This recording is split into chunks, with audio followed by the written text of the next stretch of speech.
hopefully you've learned a little bit about Khrushchev this week, and for this last video, I just want to talk to you about the interpretation. It's going to be the third interpretation you've done now, so hopefully you're going to get better at it.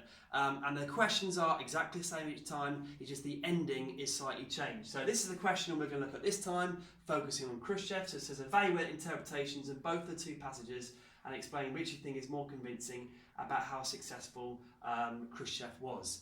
We don't want you to actually answer the question, we're just building on the skills of looking at a passage or a source and working out what it actually says. So the same thing as last time, we want you to read both passages A and B and to do a summary in 2 paragraphs of each passage. And really we want to get to grips with what actually is the source telling you about Khrushchev. Is it saying Khrushchev was successful? Is it saying he's not successful? Is it in the middle? That's what we want you to kind of focus on. So again, same thing, 2 paragraphs, summary of A and a summary of B. What we do want you to do is to just make it slightly better compared to the ones we've seen in the past. And I've just got a couple of things on this board that I'd like you to kind of concentrate on. So I don't know if Mr. King wants just to move the camera around for me in our very sophisticated way.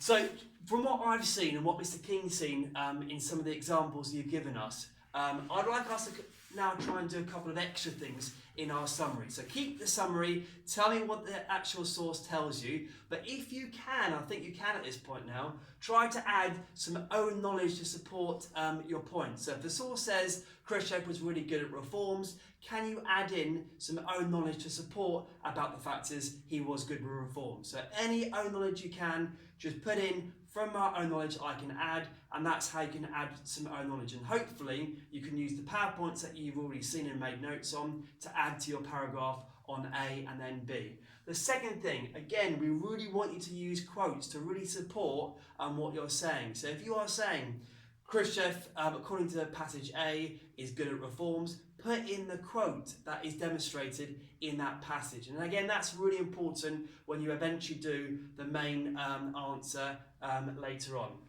And finally, at the end of the paragraph, you're quite good at doing judgments. I'm hoping we can just continue that. Just a little summary of what the passage is saying at the end of your summary, or a final judgment.